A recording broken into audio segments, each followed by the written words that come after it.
What's up, guys? I'm Zarek here. Today we have something really special. This is a VOD from a North American in-house for mid-set finale, which I will also be playing with at the end of this week, Friday, Saturday, Sunday, starting at 1 p.m. Pacific time. So if you guys want to watch the best of North America battle it out with yours truly competing, then go check it out. So this is 8 players that are being mid-set. They're playing in an in-house. Fortunately, they called me. Dish was ringing my phone. He was like, "Sub-Zero, please, we need you. We need you. We got to get this bot K3 Soju out of our lobbies. We need quality players." And I was like, "Sorry, Dish Soap, sorry. I got to go to the club. I got a party." So sadly, I wasn't able to take part, but all good. We got a lot of really cool games to review. And this game from Dish Soap, I think, really stuck out to me as an interesting line, a comp that I don't play very much. But I think it was the perfect spot for it. He said in the game that it was just like the perfect spot to play it. So I think it makes perfect sense. He actually ints a little bit here by putting his Jhin in this hex. I believe if you put Jhin 1 hex to the left, he dies, but it also might just be fight RNG. I think Maokai might be better than Poppy, because Poppy does too much damage. But as you can see, it's a huge gold open here, can make 10 gold, so he is going to immediately make 10 here. Personally, I'm not a Kayle enjoyer, but this is actually like a pretty decent spot to look to play Kayle potentially. So probably he should hold Kayle here over the Jhin and then put the Maokai in as well. So basically just like this, but with the Jhin on bench instead of the Kayle. Because now we can, we sell our entire bench here, but we don't actually get to hold onto the Kayle. We have to hold Jhin instead. And he notes that there. So like feels a little bit bad. But I mean, we didn't know for sure we're getting full gold opener. With this kind of full gold opener, golden ticket goes crazy, so it's basically the default pick in this situation. We also do have like a few units to potentially play Kayle from. So far, looks like a pretty generic Kayle game. However, as you can probably tell from the title of this video, Dishsoap decides to take a different angle. He immediately, I think right before the next round comes, says, "Oh, I could play around Teemo this game." And then, we'll see what happens from there. But it certainly could be a Teemo angle as well. What you need when you're playing around Teemo is a ton of gold, because the entire board is very expensive to hit. You need Teemo 3, you need like Galio 3 and Swain 3. Led 3 can replace one of like I guess it can replace Galio, but you really need Teemo 3, Galio 3. And then you also really need to be able to push level 8 so that you can get 4 multicaster in, because the default level 6 board is only 2 multicaster normally. So yeah, he ends up seeing a Teemo here, but at this point he's not like really down to like hard commit to Teemo reroll, which like fair enough. It is going to be, of course, uncontested because this is not a very common comp, so he probably could have held Teemo here instead of just buying Maokai too. Like basically play Teemo here in this situation. He makes actually a really smart play here though. There's a lot of people open forting with this this transfusion augment, and so what he does here is he sells the Orianna and says, if I fight any of these transfusion players, I can buy the Teemo. Really good command of his econ and knowing like how his board matches up against the other boards, because he knows he's never going to beat the full open players. Like at loss streaking, he's never going to lose to them, so he can just do this. This allows him to get the Teemo after he fights them, which is really smart. Like actually genius mode level play. And now that he has the Teemo, he just says, okay, fuck it, we're gonna commit to Teemo here and sell the Maokai, which I think is fine, especially if you want to commit to Teemo. And we can just hold like a Kayle randomly. Does he play what, Cassiopeia?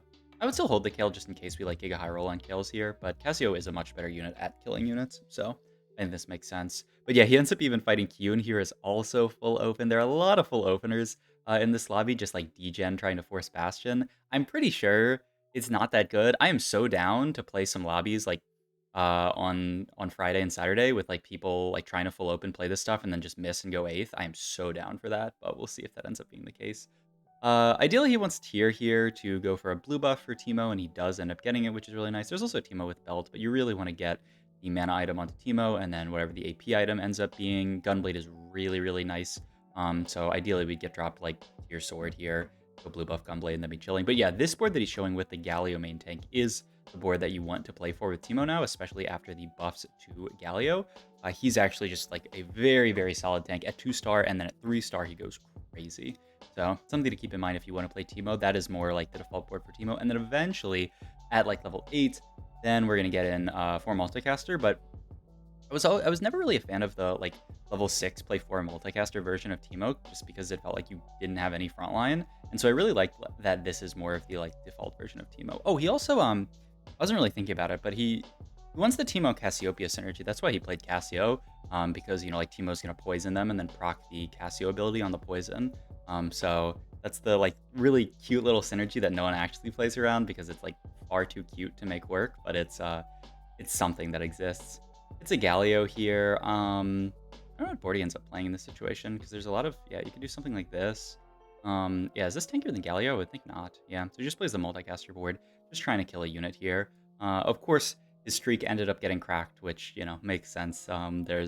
He was only really beating the people who were, like, barely playing a board. At this point, he's just making as much econ as possible, so that he can have a ton of gold to roll down on level 6 and just hit the entire board with golden ticket. And he's going to level 5 next round, which will be nice. Give him slightly better shop odds. But yeah, I mean, so far, we haven't hit, like, super hard. We've hit, like, a few units that we're happy with. We have the loss into 2 win into 2 loss, so not the best streak, but not the worst either. The big thing is we have a ton of gold and golden ticket. And we naturally Galio too here, which is really nice. So we have basically our tank figured out, our front line figured out. So now we just have to get to the rest of the board.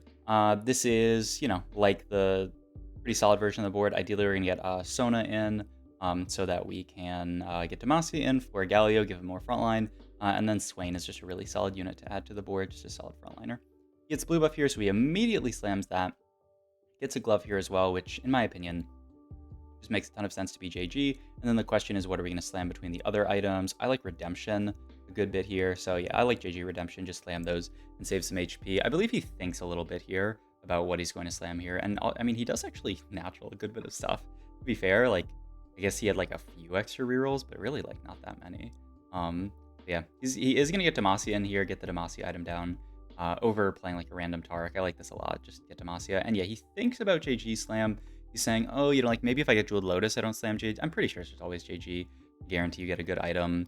Like, because if it's not JG, then what is this item going to become? I'm not really sure. Like, you're going to go like Gunblade Guardbreaker or something? I don't know. So yeah, I'm pretty sure it's always JG here, just to get rid of these like this not that great component. The rod is amazing. You would really prefer for it to be like a Gunblade later, but it's too greedy, I think, to just like try to greed for Gunblade here. But he does end up winning the fight anyway, so not an issue, and just sells the Taric for fun there.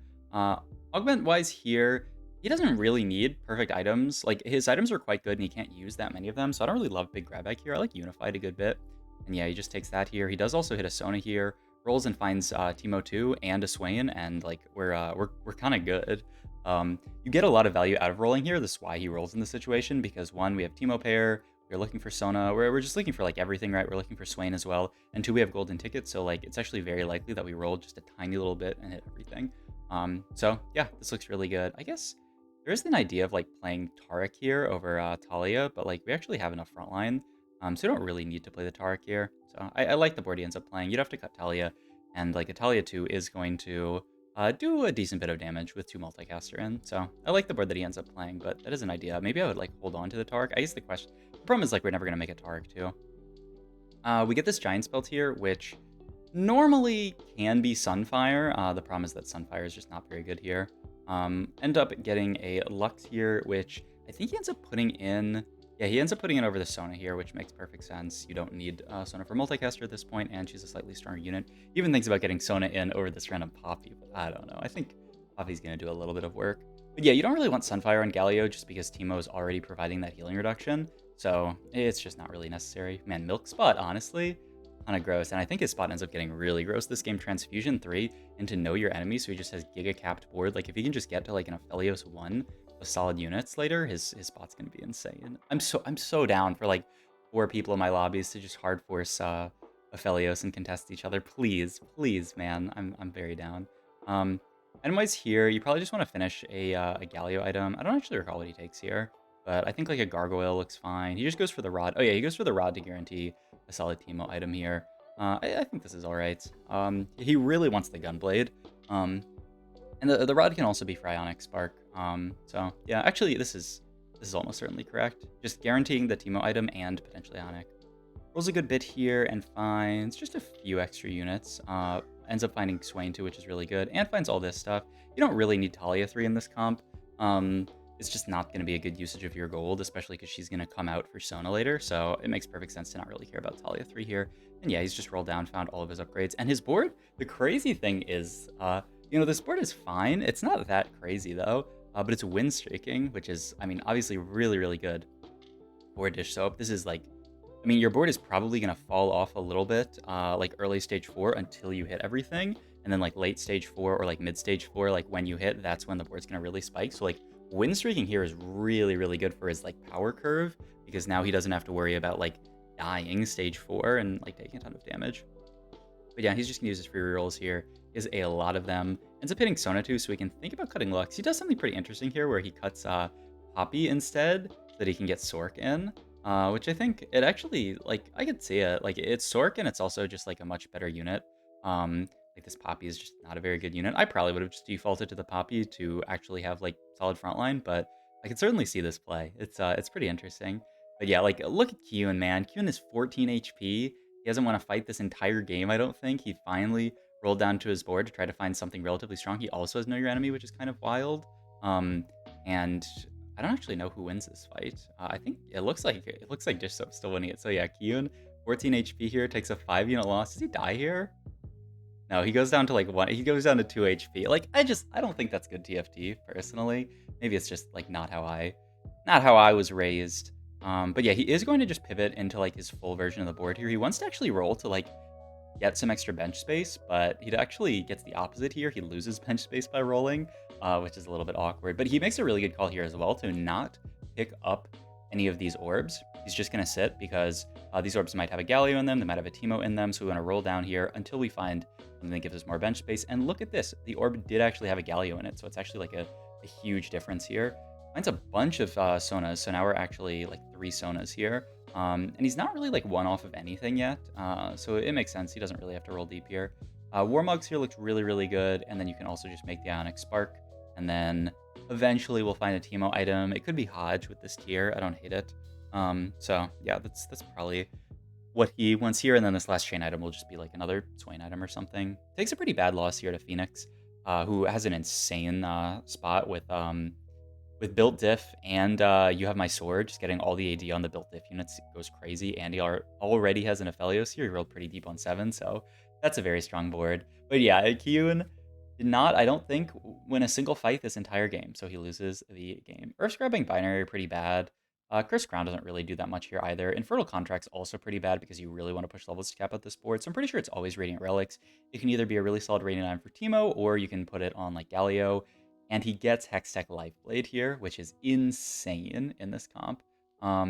He's one off Sona here, so he ends up deciding to sell the poppies here. Hits Sona 3, continues to roll, and then finds Teemo 3. He actually keeps rolling deeper here to look for Swain. I think he says that he needs it for Teemo 4, but he was I think he was just mistaken. He thought that he hadn't hit one of the units. I think he was surprised that he had already hit Zona 3, so he didn't actually need to roll that deep for Swain there, but it ends up being fine. He rolls like, he loses like 1 gold of econ or something like that, so completely fine. But this Hextech Lifeblade is actually huge. It is actually insane. Teemo is a really, really good holder of it. He's a damage over time mage, and so each time, like, he has a really consistent sort of like damage output. You see like so many of the units in the past in TFT's history that have liked this item, Gunblade, are these like damage over time mages that like slowly do damage, because it's just a constant stream of healing towards your frontline, as opposed to something like, I don't know, what's like a super burst mage, maybe like an Ari, which like still uses Gunblade fine, but like your frontline might die before your Ari actually gets her big cast off, whereas your frontline's never gonna die before Teemo does his first, shroom, and now he's like slowly healing up the entire front line. It's also just good to put extra frontline into this huge Galio, because Galio is eventually going to end up being Galio 3 with a Radiant item on him, probably. Like, it's actually nuts. Also, you just do so much damage with Multicaster that you actually tend to lack frontline in this comp. So yeah, his spot looks really, really good. At this point, what do we take in this situation? Maybe a frontline item. You could also go like a Chalice of Power. Chalice of Power actually goes crazy in this comp. I think maybe he ends up taking that. Yeah, he wants to go for Sword here, which is curious. I think he wants like a Sona item in this situation, because it is Sona 3. Could already just be that Chalice. Could have been like a random blue buff for Sona. Yeah, I think either one's fine. And he does level for Rise here. Rise actually, this is Shadow Owl's Rise, so it's going to have the effect of resurrecting units. He's actually not a bad unit to sort of like bridge the level 7 gap. Because level 7's a little bit awkward here in this comp. You want to get to 4 multicaster on 8. Level 7, you don't really have much to add.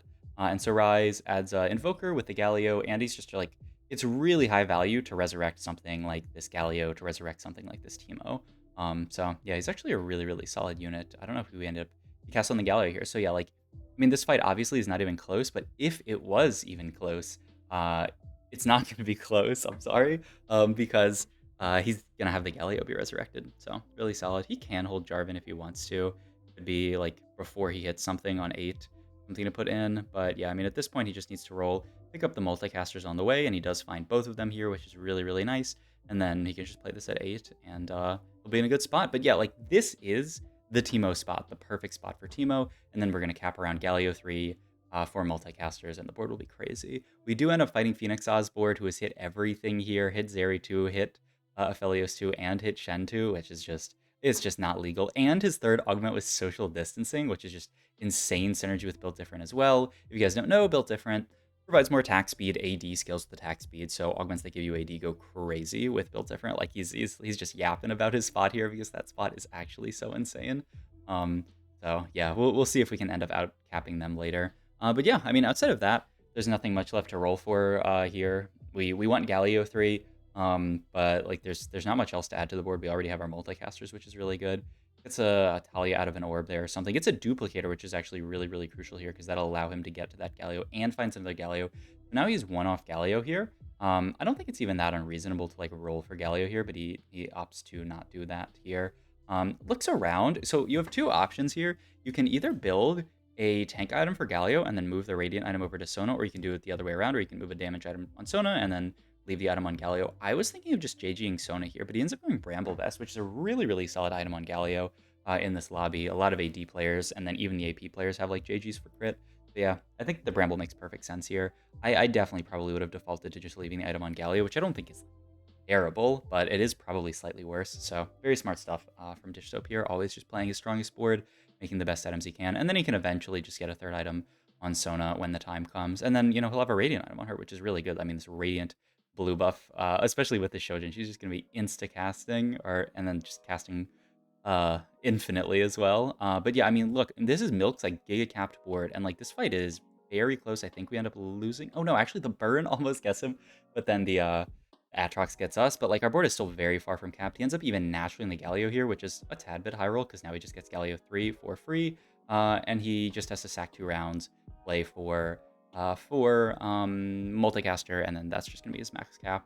And then like eventually he can go 9, get 5 costs in. Eventually you can cut Kled for Heimerdinger in this comp, because you don't really care about Kled. Heimerdinger is a very good Yordle. You don't want to cut Poppy because you want to play around 3 Demacia as your app, and like the only way you'd be able to cut Poppy is if you get in something like a Jarvan, but like there's better 5 costs to add to your board. So that's the idea. If you had like a random Jarvan too, you could end up cutting Poppy and then getting Heimerdinger in, but I think under most circumstances, if you're able to go 9, then it's usually just cut Kled. And also like Kled 3 is not that good. Like he doesn't really do anything. We do like a Prest event sport here, which is also horrifying, by the way. Level up level 9 last stand Atrox with Titan's Death, Defiance, and then a Lux with 3 items.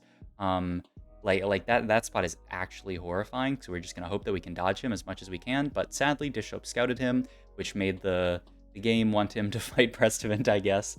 So we have to fight Prestivant here. It's actually crazy. Like, look at this fight. This fight is actually like quite close versus like doesn't this fight just show like how good this Teemo board is? Like Prestivant is like one of the highest cap boards you could possibly have in the game, and like we're level 7 with only 2 multicaster, and we almost beat Prestivant. Like, doesn't that go to show how insane this Teemo board is when you hit max cap?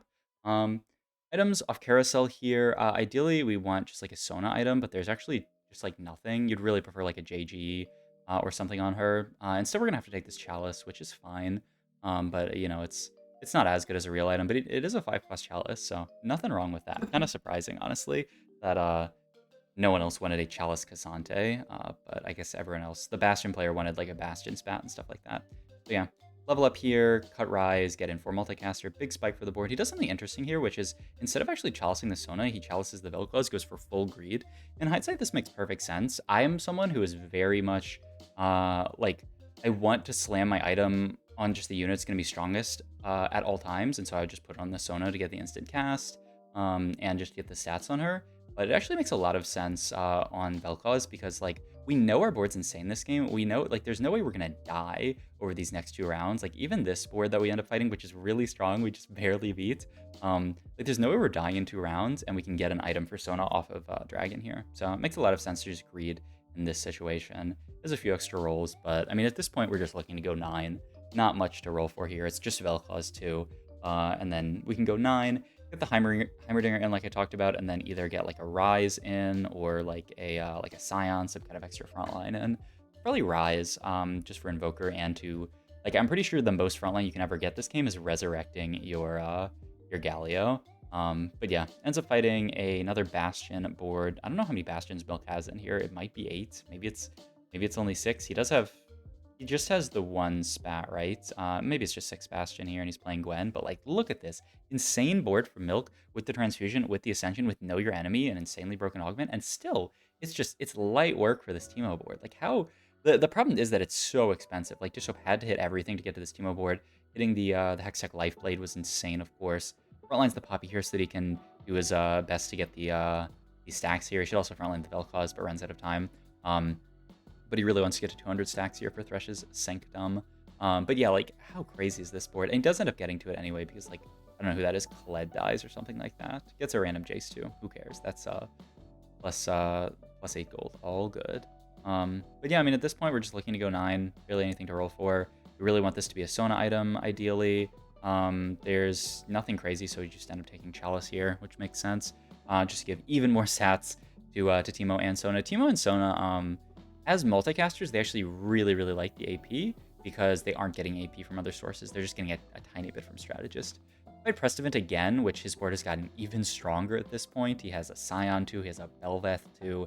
So, I mean, it honestly, like, in a normal lobby would look like Prestivant is going to win this lobby, but look at this Teemo, man, with the burn, with the 4 multicaster, we win. Like, can you, is it, like, actually, like, is it reasonable that we, like, I mean, this is the perfect Teemo board, but, like, look at these 2 boards and tell me that Teemo wins this. Is that not insane? We're also playing down a Prismatic because we had a Golden Ticket. Like, like, this Teemo board might be one of the highest cap boards in the game. Last Stand, Belveth 2, Scion 2, Atrox 2, all with reasonable items. Heimerdinger with Mechano Goldenator. I'm pretty sure Prestivant says, by the way, that he trolled here and didn't buy a Shrinko. He skipped a Shrinko. If he had hit Shrinko here, it's actually very likely that he ends up winning this fight, right? But I'm pretty sure my cam is going to cover it, but I can move my head over and you can see he, like, says, like, oh, I messed up and I didn't hit Shrinko here. Like, I'm pretty sure if he has, sorry for covering the fight, but honestly, you saw it already.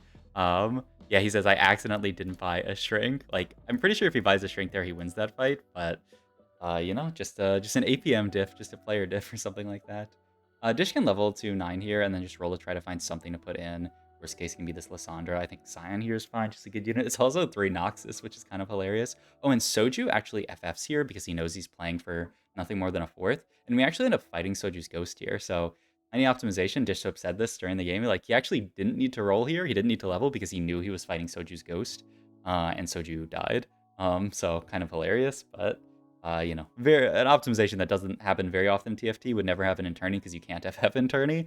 But you know, something that could be done. But yeah, and at this point, it's just Milk and Phoenix as well. Milk getting low. Milk was the pretty capped Aphelios board, and I don't remember what Phoenix is. Oh, Phoenix was the insane build different board. But yeah, at this point, we're just rolling down to try to find our board. Jarvan probably slightly better than the Scion at this point. Honestly, I probably would still play the Scion here. I know it's 3 strategist, which is the reason that he plays it.